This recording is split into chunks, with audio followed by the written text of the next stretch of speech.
Hello viewers, আশা করে ভালো আছো। প্রতিবারে নিয়ে আপনার সামনে নতুন আরেকটি ভিডিও নিয়ে চলে আসলাম যে বর্তমানে কিন্তু বেশ কিছু কয়েকটি নতুন ভাইরাস কিন্তু সংক্রমণ দেখা দিয়েছে এবং এই অবস্থায় কি শিক্ষা প্রতিষ্ঠান বন্ধ হবে কিনা তা নিয়ে কিন্তু অনেক প্রশ্ন করছে কিন্তু অভিভাবক এবং শিক্ষার্থীরা। কিন্তু আজ কিন্তু এই ভিডিওতে এগুলো আলোচনা করব যে ভাইরাসের কারণে কি শিক্ষা প্রতিষ্ঠান আবার কি বন্ধ হবে কিনা। আজকে এই ভিডিওতে আলোচনা করবো, তার জন্য ভিডিওটি সম্পূর্ণ দেখবেন, কোনো স্কিপ করবেন না। তার আগে বলে নিই, আপনি যদি এই চ্যানেল নতুন হয়ে থাকেন তার আপনার সাথে রিকোয়েস্ট থাকবে যে এই ধরনের নিত্য নতুন অল এডুকেশন আপডেট সবার আগে পাওয়ার জন্য অবশ্যই চ্যানেলটি সাবস্ক্রাইব করে পাশে থাকবেন, কারণ আপনার লাইক আমাকে সাবস্ক্রাইবের কারণে কিন্তু আমাদের নতুন আরেকটা ভিডিও তৈরি করার অনুপ্রেরণা সৃষ্টি করে। যে মূলত বাংলাদেশে গত কয়েকদিন ধরে কিন্তু এইচএমপি ভাইরাস এবং শনাক্ত হয়েছে কিছুজন, এবং স্বাস্থ্য অধিদপ্তর থেকে জানানো হয়েছে যে রিও ভাইরাসও কিন্তু আরও 5 জন শনাক্ত হয়েছে এবং গতকালকে কিন্তু যে এইচএমপি ভাইরাস কিন্তু 1 জন শনাক্ত হয়েছে এবং তারা বর্তমানে পর্যবেক্ষণের মধ্যে আছে। যে অন্যকে কিন্তু 12 জানুয়ারি স্বাস্থ্য মন্ত্রণালয় থেকে জানানো হয়েছে যে পাশের দেশ ভারত এবং বিভিন্ন দেশে এইচএমপি ভাইরাস বাংলাদেশে এসেছে এবং বাংলাদেশে একজন মহিলার কাছে সেই ভাইরাস কিন্তু পাওয়া গেছে।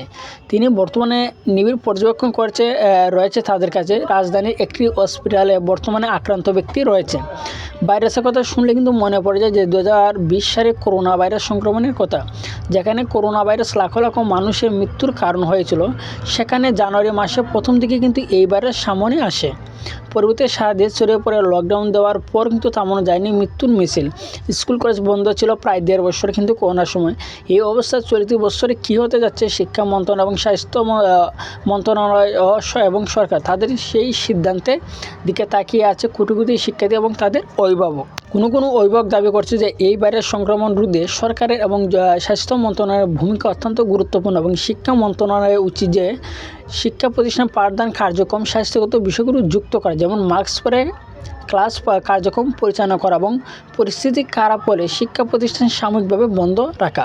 এবং স্কুল কলেজে সবচেয়ে বেশি শিক্ষার্থী মিলিত হয়, যেহেতু ভাইরাস গরুর পশ্চার মাধ্যমে কাশির মাধ্যমে ছড়াচ্ছে, সেই ক্ষেত্রে অনেকে কিন্তু এই ভাইরাসের সংক্রমিত হতে পারে।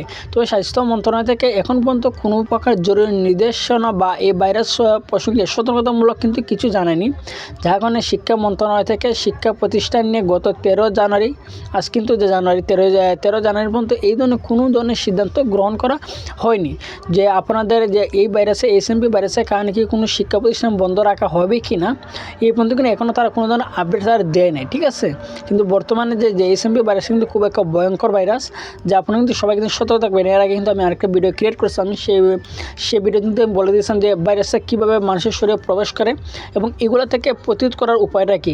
এনে কিন্তু আমাকে ভিডিও গতকালকে ক্রিয়েট করেছিলাম যে সম্পূর্ণ করোনার মতন কিন্তু। ঠিক আছে, আর মূলত যে ভাইরাসটা আসে নর্মালি কিন্তু যে কাশির মাধ্যমে কিন্তু মূলত আসে, যে সর্দি জ্বর থেকে কিন্তু এই ভাইরাসটা আসে, কিন্তু অনেকে কিন্তু হয়তো জ্বরটা পায় না। ঠিক আছে, আশা করি বুঝতে পারছেন যে এই পর্যন্ত কিন্তু এখনও কিন্তু যে আমাদের মাননীয় শিক্ষা ব্যবস্থায় কিন্তু যে স্কুল কলেজ বদ্ধ থাকবে কিনা এই নিয়ে এখনও কিন্তু কোনো আপডেট তারা দেয় নাই।